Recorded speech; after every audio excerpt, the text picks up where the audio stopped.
Hey guys, Pierre here from Into Fly Fishing and welcome to another fly tying tutorial.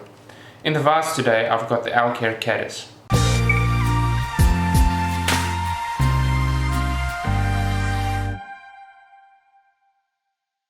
The tools you need to tie this fly is a vise, a bobbin holder for the thread, a whip finishing tool, a pair of scissors, a hackle plier which is optional, a bodkin which is also optional, and a hair stacking tool to align the deer hair fibers.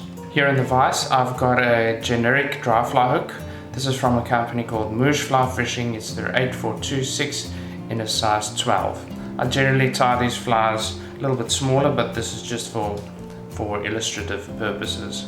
In my bobbin I've got Griffith Shear 14-0 in a color orange, and I attach the thread about 1/4 of the hook shank behind the eye. Then lock it in place and then run the thread over itself to secure it. Now trim the excess off.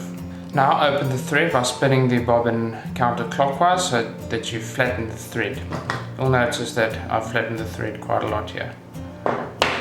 Now with touching turns in a rearward direction, you lay a thread foundation to cover the hook shank. This gives the material something to bite into so that they don't slip around. Just like that. We open the thread just to make sure that we eliminate or avoid building up too much bulk on the fly.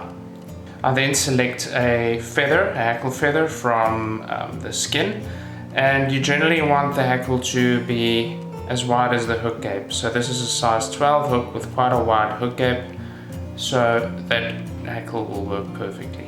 What we do is we stroke back all the fibers so that they're perpendicular with the stem, and we pluck out all the soft and off-colored hackle feathers or fibers from the feather. Now we measure the remaining stem from the fibers, the first fibers here at the back, and we measure them from the tying in point, and we make sure that the stem isn't any longer than the thread base that we laid. I then trim it to size, and with the hackle placed right on top of the hook shank, I just secure it in place.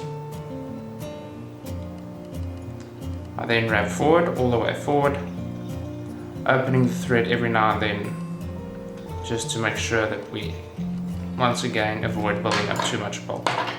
You'll see that I left the stem slightly too long, so I'll just trim it again and advance my thread, covering up all the material.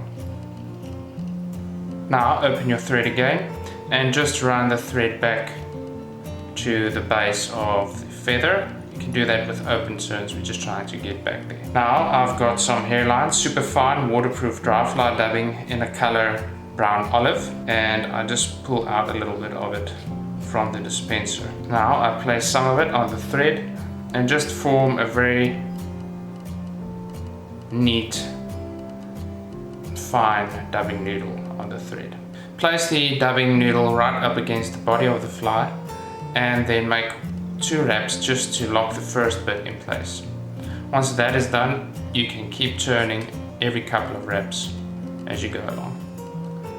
Wrap forward just to create the abdomen of it. The abdomen of this fly should be quite long, as the wing will form the head as well. The fibers of the wing will form the head. You'll see I attach a little bit more because I just want to advance slightly more just to cover that whole thread base we created. Just like that. So you can grip your hackle with a hackle plier and then just wrap the hackle forward. Here I'm just using my hands and I'm creating an evenly spaced segmentation with a hackle. Sometimes you'll see that the hackle just wants to sit in the wrong direction. I just stroke back all the fibers. Just like that. Once you reach the thread, just lock with 2 locking wraps. That should be ample. The hackle must be wrapped in the same direction as the thread, because at this point, if you don't do that, you just introduce a lot of slack in the hackle. So what you actually end up doing by wrapping it in the same direction is that if you lock it in place with a thread, it actually pulls the hackle tighter. Just snip off the excess. Now a very important step is to just stroke back all these fibers. Open your thread slightly just to make sure that the thread lies flat, and just clean up all the forward facing fibers.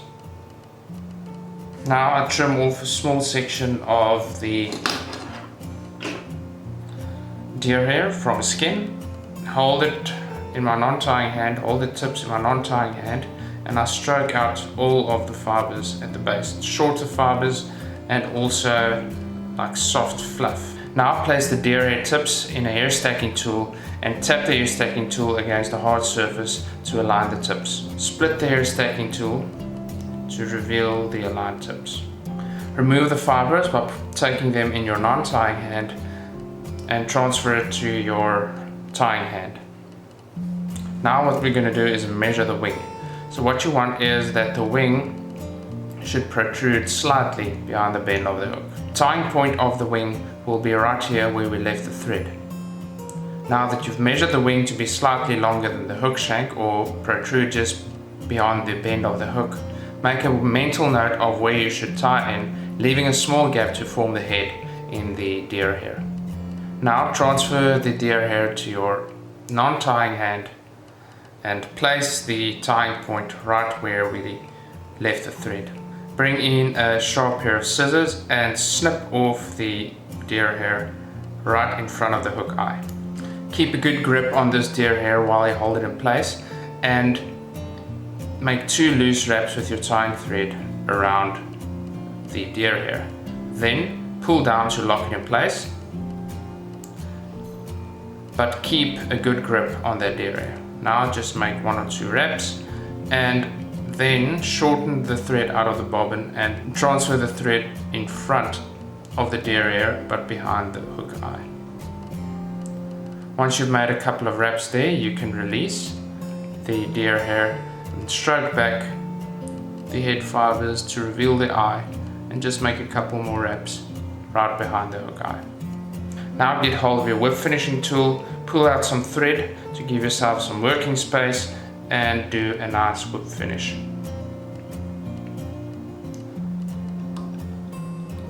Once you've done the whip finish, just pull it tight a little bit just to ensure that the knot is seated correctly.